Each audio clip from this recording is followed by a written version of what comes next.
Hello，大家好，欢迎来到我们的频道。今天我们来聊一个经常会被讨论，但是又很有争议的话题。如果你想入手一台 B 型房车或者 Camper Van，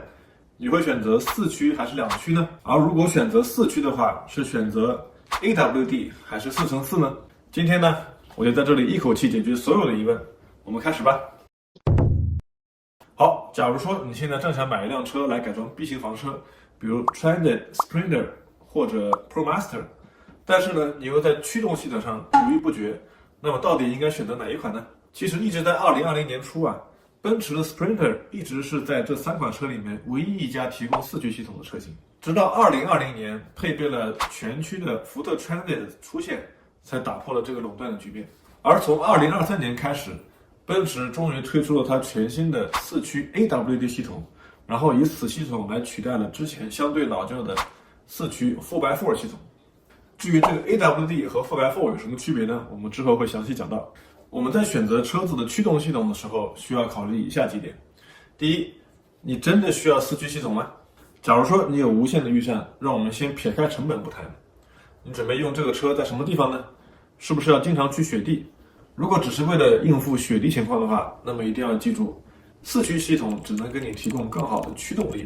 而不能提升你的制动或者转弯性能。如果你想在雪地中获得更好的性能呢，那么配备了雪地胎的两驱车，它的性能可能会更优于配备了4季胎的四驱车。我个人呢就是一个越野爱好者，自己有一台牧马人，并且经常出去越野。这里我可以很负责任的说，我的牧马人在配上泥地胎的时候，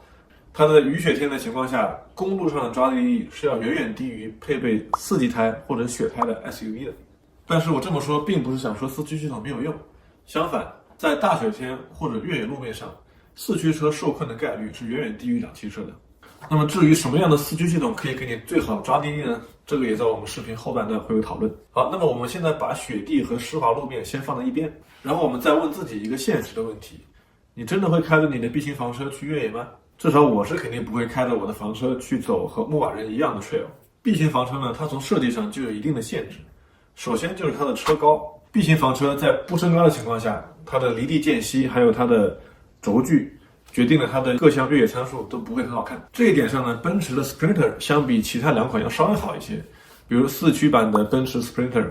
它的原厂出厂高度就比两驱版要高了4成左右。不过即使如此呢，这些车的越野性能还是很难和那些小型的 SUV 相比。第二就是悬架行程，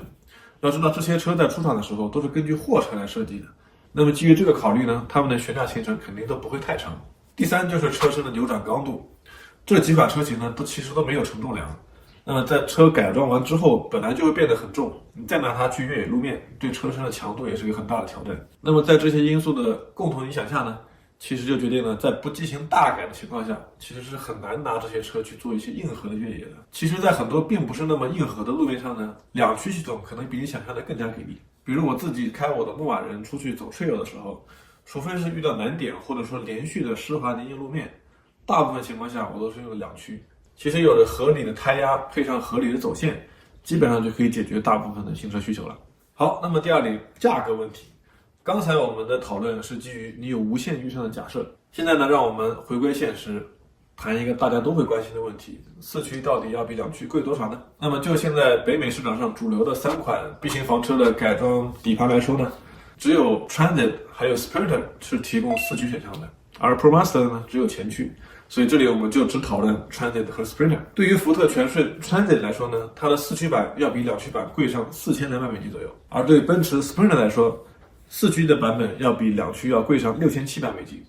这些价格呢，都是基于2024年1月份最新的信息。然后除了最明显的在四驱系统上的价格差异之外呢，其实还有一些隐藏的开销。第一，比如在你选择了四驱系统之后呢，厂家还会强制让你选择一些配套的配置，比如说发动机。就拿奔驰来说呢，假如说你选了四驱的话，那么你就只能选择它的高功率版发动机，它这2个其实是绑定的。除此之外呢，其实很多经销商在四驱和两驱的车上面，它的价格会有点不太一样。有很多经销商在四驱的车上面还会有额外的加价，这些因素呢，在你们做选择的时候都需要考虑进去。刚才我们提到，有时候选配四驱也就意味着你要选择特定的发动机和变速箱的配置，那我们就来详细看一看都有什么区别吧。对于福特 Transit 来说，不管你选择后驱还是四驱呢，标配都是 3.5 升自然吸气发动机，275匹马力和262伏特扭矩。当然，你也可以选配更高功率的 EcoBoost 涡轮增压发动机，310马力，410伏特。这两款发动机匹配的都是福特的时速变速箱。奔驰的 Sprinter 呢情况就要稍微复杂一些。第一个是配备单个涡轮增压器的标准功率版柴油发动机，它呢可以提供170匹马力和295伏特扭矩。第二种呢就是他们所谓的高功率版柴油发动机，需要加价2800美金，可以提供211匹马力和332伏特扭矩。所有发动机呢均是匹配9速变速箱。这里呢要注意一下，只有高功率版的发动机才是可以选配四驱的。除了柴油机之外呢，2023年的 Sprinter 还提供汽油机的选项。这个汽油机是 2.0 升涡轮增压，188匹的马力，258伏特扭矩，同样匹配9速变速箱。不过2023年是汽油发动机作为一个选项的最后一年，从2024年开始呢 ，Sprinter 就只有柴油机可以选了。好，那么现在我们来讨论一下网上经常争论不休，并且充斥了错误信息的一个话题。AWD 和4x4到底有什么区别呢？这个话题呢，我们就从 Sprinter 说起，因为 Sprinter 是这里面所有车型里面唯一一个既有4x4系统，也有 AWD 系统的。不过这里要注意，2023年之后，奔驰才推出了它的 AWD 系统，在这个之前呢，都是4x4。在2015到2022年这8年之间呢，奔驰一直都是用它所谓的4x4四驱系统。历史上的第一款奔驰的 Sprinter 4x4。是在2015年在加拿大和美国上市的。这个系统呢，能够将67%的扭矩传到后轮，33%的扭矩分配到前轮。尽管奔驰把它称为4x4，但从严格意义上讲呢，它这个4x4系统显得稍微有点不伦不类。那么为什么这么说呢？我们先从最基本的4x4和 AWD 的区别说起。首先 ，AWD 也叫全时四驱，也就是说它这个系统一直是激活状态的。然后由系统来检测是否需要把扭矩传给需要的轮胎，而4x4系统呢，则需要由驾驶员来选择是否要进入这个四驱系统。4x4和 AWD 还有一个最大的区别呢，就是说4x4一般会带有一个额外的低速档，也就是我们所谓的 4 Low。这个低速档呢，会提供一个更大的减速比，然后会让你的爬坡还有越野变得更加容易，因为它起到一个扭矩放大的作用。从这些来看呢，奔驰的4x4确实是属于真正的4x4越野车的范畴。那么为什么又说它有点稍微不伦不类呢？首先呢，它这个分动箱是一个开放式的分动箱，而且不带锁。这什么意思呢？如果我们拿它和牧马人还有它自家兄弟大 G 来对比的话，牧马人的分动箱是锁止式的，也就是说，一旦你切入了四驱状态，那么分动箱的前后轴的转速将一直是保持一致的。也就是说，分动箱的前后传动轴会永远以1:1的速度旋转。那么在这种情况下呢，假如说你两个后轮都失去了抓地力，这个时候分动箱还是会毫无衰减的把扭矩发送给前轮，给车提供牵引力。而大 G 的系统呢，就稍微相对于更高级一些，它在分动箱上还增加了一把锁，也就是说在平时开车的情况下，分动箱的模式呢是开放式的，这样的话你在低速转弯的时候不会出现前轮和后轮相互锁死较劲儿的情况。那么当你在越野的时候想要去获得更好的抓地性能，你就可以通过控制来去把中间的分动箱的锁给锁上，这样的话就可以提供最好的牵引力。而 Sprinter 的分动箱呢，则是一个开放式的分动箱，并且不带锁，那就意味着动力永远只会沿着最小的阻力的方式来前进。在这种情况下呢，只能通过电脑来控制 ABS， 以刹车的方式来给4个轮胎分配牵引力。然后之前我们提到4x4的系统需要人为来介入来进入四驱，这一点呢 Sprinter 也不例外。在 Sprinter 上，如果你想进入四驱呢，需要经历这么几个步骤：第一个，先停车；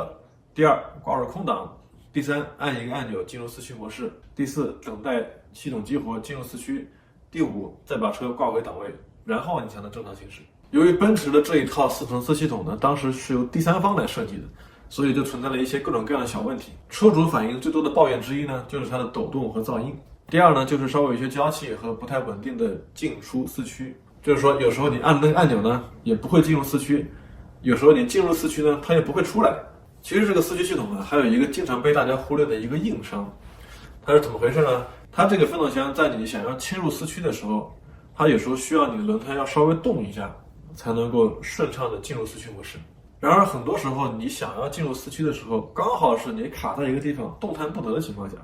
那么这个时候你想要进入四驱，但你轮胎又无法转动，也就是说你可能就卡在那儿，但它就是进不了四驱。所以为了避免这种情况发生呢，当你预计到之后这个路段我可能会用到四驱，那么建议就是说你提前先把车子挂入四驱，而不是要等到你现车了需要四驱的时候再去挂，那个时候可能已经来不及了。这一点呢，我作为牧马人玩家也深有体会。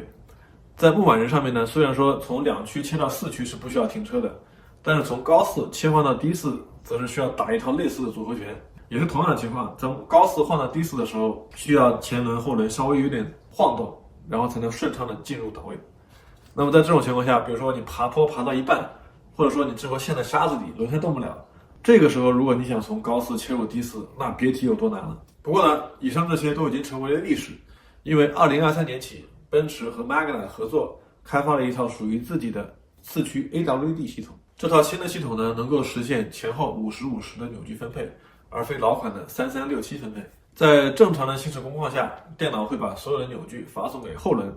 然后呢，当检测到路面比较湿滑，或者说某个轮胎出现打滑的情况下，那么系统将会自动切入4驱模式，然后把扭矩发送给前轮。和刚才提到的4x4系统不一样的是，这些4驱和2驱的切换都是自动完成的，不需要驾驶员去人为干预，而且响应速度会很快。而这个前后扭矩的分配呢，是通过分动箱里面一套湿式离合器片实现的。福特全顺的4驱系统也是一套类似的配置，而不同的是，全顺可以把100%的扭矩都发送到前轮，而奔驰只能实现50%。这套系统相比于之前4x4系统，一个比较大的优点呢，就是说你不需要打这么一套组合拳来进入4驱了，4驱随开随有，并且呢，这个系统的整套传动系的效率会比之前要好一些，所以油耗的表现也得到了提高。当然了，弊端也是有的。